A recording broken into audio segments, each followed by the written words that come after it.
उसका दर्द, उसका सबक कितना सीखा नहीं सीखा, ये पहलगाम ने बता दिया। सर, ये पहलगाम जो हुआ वो इस देश की सामूहिक पीड़ा थी, सामूहिक पीड़ा। वो 26 परिवार देश की पीड़ा के प्रतीक बन गए। उनकी पीड़ा उनकी व्यक्तिगत पीड़ा नहीं रही, हम सब की पीड़ा रही, आपकी रही, मेरे रही, हमारे बगल में बैठे हुए नए सदस्य कमल हसन साहब की रही। सर, अब समय आ गया है, एक बार पूरा सदन, आज ही नहीं, आज से पूर्व की सारी घटनाओं से लेके पहलगाम तक लोगों को कहे हम क्षमा प्रार्थी हैं, हम इतिहास से सबक नहीं लेते। माफीनामा आवश्यक है, किसी व्यक्ति को नहीं कह रहा हूं, किसी दल को नहीं, सबके लिए कह रहा हूं, सदन की ओर से यह माफीनामा जाना है। जान चली जाती है सर, मैं क्या कहूं। खुफिया एजेंसी को कोई कहता है जानकारी थी, जानकारी थी तो उस इशारे पर इरादे क्या बने, किस प्रकार की कोशिश हुई, हम आज तक क्लूलेस हैं, आज तक क्लूलेस हैं। और एक और मैं चीज कह करके आगे बढ़ूंगा, राष्ट्रीय सुरक्षा महज नारा नहीं, एक नैतिक कर्तव्य और एक जिम्मेवारी है, सिर्फ स्लोगनियरिंग नहीं है। हमने राष्ट्रीय सुरक्षा, राष्ट्रीय मुद्दे को स्लोगनियरिंग का विषय बना दिया। एक और डिस्क्लेमर दे करके मैं अपनी बात, सर, ये पहलगाम के बाद जब चूंकि सदन नहीं बैठ रहा था तो मैंने लगातार लेख भी लिखे। एक लेख लिखा था सर, यूनिटी इन ग्रीफ। इस देश की एक खूबसूरती है सर, कोई आपदा आती है, कोई सामूहिक इस प्रकार की चीज होती है, यह देश एक जैसा सोचने लगता है सर, एक जैसा सोचने लगता है। कोविड ने एक किया था, इस तरह के हादसे भी एक कर देते हैं हम लोगों को। लेकिन सर, ये जो national unity in the times of grief है, it should become a kind of shield to protect the government from valid criticism. ये फर्क है ना सर, ये फर्क मैं समझता हूं कि एक परिपक्व लोकतंत्र में यह अंतर स्पष्ट होना चाहिए कि सैन्य सेवा और राजनीतिक नेतृत्व अलग अलग चीज है। कॉन्फ्लेट करते हैं पाकिस्तान के लोग। कल ही मिलिंद भाई बता रहे थे, यह हालांकि बहुत पिटा हुआ डायलॉग है कि all Nations have an army, Pakistani army has a nation. हमारी आर्मी की खूबसूरती रही, जैसा मानस ने कहा अभी, they don't wear any religion, any ideology on their sleeves, in their hearts, everywhere it is the tricolour. हमारा अप्रोच भी वही होना चाहिए। मैं क्यों कह रहा हूं सर ये बात, और क्यों कहने के लिए मजबूर हुआ हूं सर, जब पहलगाम में हुआ वो आतंकी हमला, उस हमले के बाद एक ट्विटर हैंडल लिखता है, उन्होंने धर्म पूछा, जाति नहीं। सर, लोग तो गवाए, हमने अपने लोग गवाए, 26 परिवार के चिराग बुझ गए, लेकिन भारत माता भी छलनी हो गई उस ट्वीट के बाद। मकसद में कामयाब हो गए थे वो लगभग, क्योंकि उस बुलेट में बारूद के साथ नफरत की बारूद भी थी। लेकिन भला हो इस मिट्टी का, इस हिंदुस्तान की मिट्टी का, उसने बारूद के साथ आए नफरत के उस संदेश को नकार के रख दिया। कहीं वो नहीं हुआ जिसकी उनको उम्मीद थी, बल्कि बाद में इस बात पे आता, बल्कि भारतवर्ष ने एक संदेश दिया। जब सोफिया कुरैशी जी और व्योमिका सिंह जी ब्रीफिंग के लिए आती थी, हम सब का गर्व से सीना फूल जाता था। वो मेरा हिंदुस्तान है, मुझे वही हिंदुस्तान चाहिए। ये हिंदुस्तान, ये उस्मान, लैंड ऑफ नौशेरा, इसका मजहब पूछ करके इसकी देशभक्ति पर शक करना, देश को कमजोर करना। Please, please. Let me speak. Please. Let me speak. आज मैं किसी दल के दायरे से नहीं बोल रहा हूं। Let me speak. सर, मैं एक बात कहना चाहता हूं। मैं नहीं चाहता हूं कि यह बहस, अक्सर मैं देखता हूं मेरा वाला आंकड़ा, हमारे में इतनी गिरावट आ गई, उतनी गिरावट आ गई, आपके टाइम में इतना होता था, मेरे टाइम में इतना होता था। जिंदा लोग आंकड़े नहीं होते हैं, उसको आप आर्काइव में नहीं भेज सकते हैं कि फलाना मर गया आंकड़ा है, आंकड़ा नहीं होता है। घर का चिराग बुझता है। बूढ़े माता पिता को खोने के बाद भी वैक्यूम रहता है। हम कभी मुआवजे, श्रद्धांजलि, पुष्प के आगे कभी ये नहीं सोचते हैं कि ये वैक्यूम, ये कैसे ये वॉइड फिल इन होगा।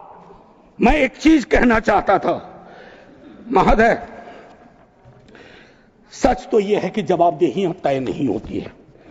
मैं अक्सर देखता हूं, मैंने अपने नेता से भी पूछा, कुछ पार्थिव शरीर बिहार भी आ रहे थे।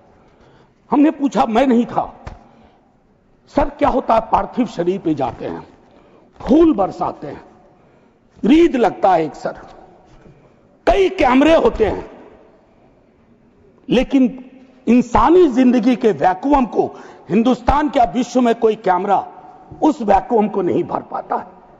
वैसे कैमरे का इजाद नहीं हुआ है सर। हम इस नजरिए से क्यों नहीं सोच सकते।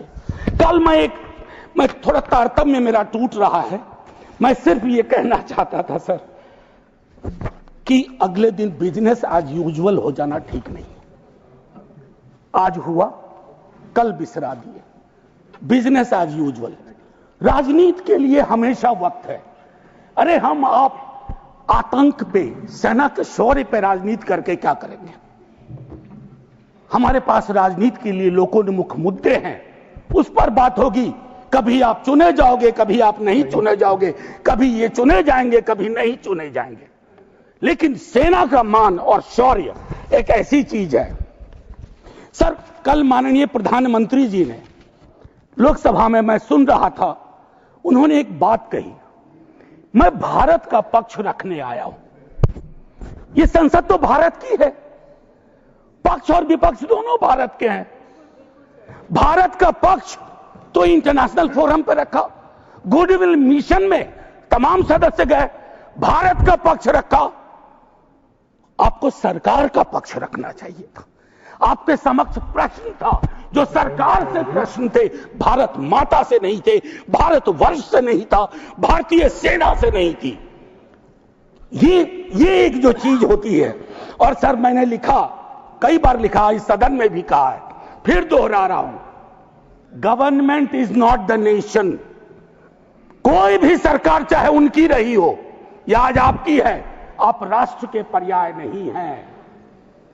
हम कल खेल में हो या ना हो, हम में से बहुत लोग नहीं रहेंगे, सरकार भी बदल जाएगी, पार्टियां विलुप्त हो जाएंगी, लेकिन यह देश तो भाई रहेगा। इसकी मिट्टी अद्भुत है, यह जिंदा रहेगा। तो देश रहने दीजिए, सरकार अपनी बात करे। और एक बात तो मैं और कहूंगा, क्या ही कहूं, नेहरू लाइफ वेस्ट हैं इस सरकार के लिए। वो जो हवाई जहाज में जब हम लोग बैठते हैं तो कहते हैं कि अगर जहाज डूबने के क्रम में लाइफ वेस्ट को ऐसे फूकिए, फुला लीजिए, ताकि पानी में उतरने में, नेहरू बार बार आ जाते हैं। मतलब मैंने तो पिछले सदन में, उस वाले पार्लियामेंट में कहा था कि बेहतर है एक दिन में एक मुकदमा कर दो, जवाहरलाल नेहरू हाजिर हो, जिनको उनके पक्ष में दलील देना है देंगे, हम जैसे लोग चलिए टूटे बिखरे हैं। और दूसरी तरफ उनको बुला लो जिनको नेहरू हर जगह नजर आते हैं। अगर नेहरू इतने वर्षों बाद भी आपको परेशान कर रहे हैं तो कुछ तो बात है, थी उस बंदे में, कुछ तो बात थी। मैं एक चीज कहना चाहता हूं, इसको भी पहले कहा, आज फिर आपके समक्ष दोहराता हूं।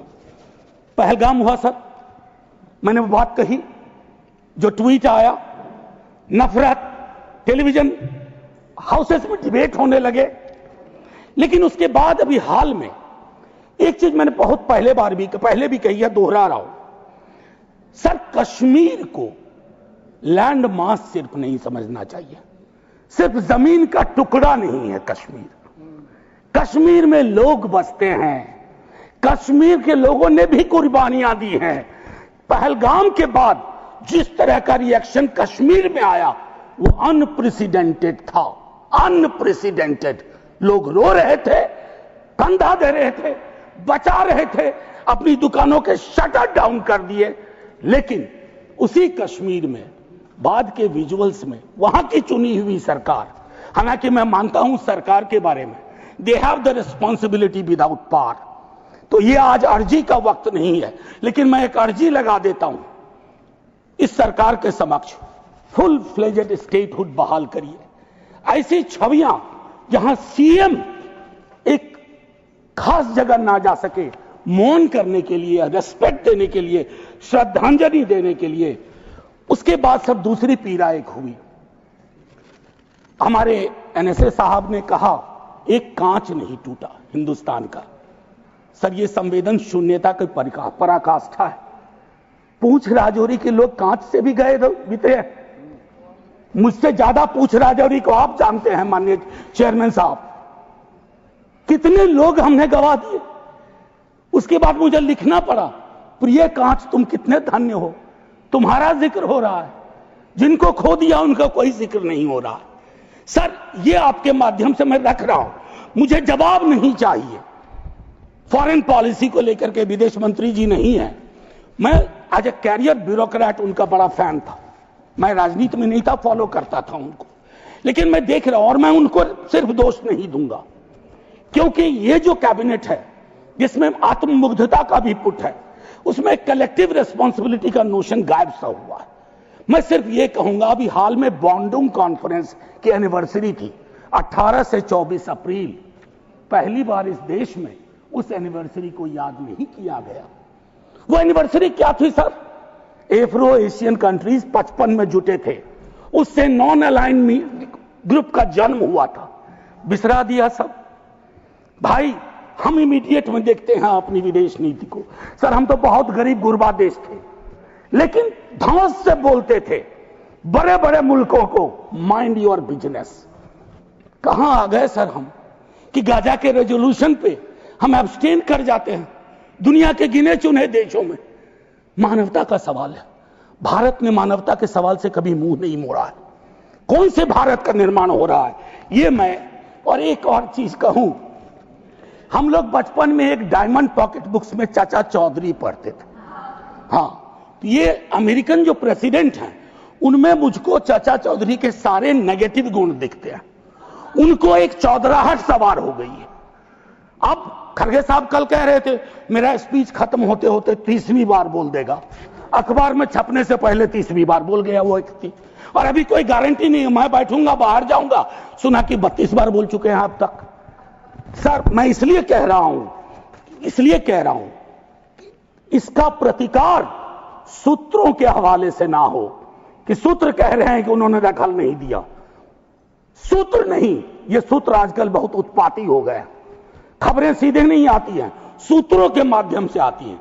तो मैं आग्रह करूंगा, प्रतिकार के लिए मैंने एक प्रपोजल रखा हुआ है, I will come to that. लेकिन मैं एक चीज और कह करके, डिप्लोमेसी ट्रायल बैलून भी ना हो सर अभी तो। और एक और चीज सर, डिप्लोमेसी के संदर्भ में सर, इतनी मित्र विहीनता इस देश की कभी नहीं रही। आपने गुडविल मिशन पूरी दुनिया में भेजा, बहुत अच्छा निर्णय था। इस रेजिम में पहली बार इस तरह का मिशन हुआ था।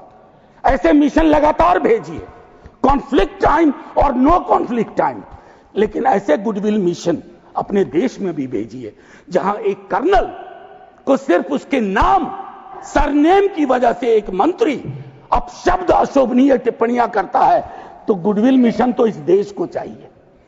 हमारा गुडविल इस देश में हमने खत्म कर दिया है।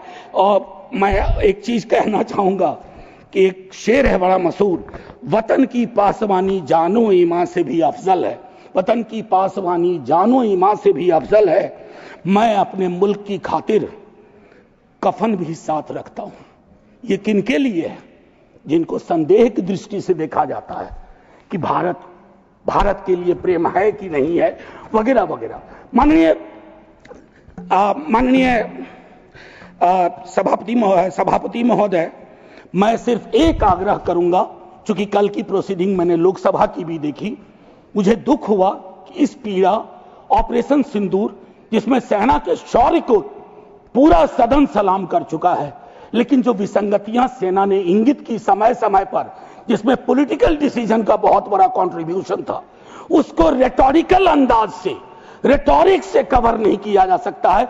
Come clean, come straight, we are with you honourable prime minister. So I propose from this house a resolution, finally a resolution. This house unilaterally condemns the repeated statement of American President Donald Trump and find him the epithet of the greatest liar of the century. Jai Hind, sir.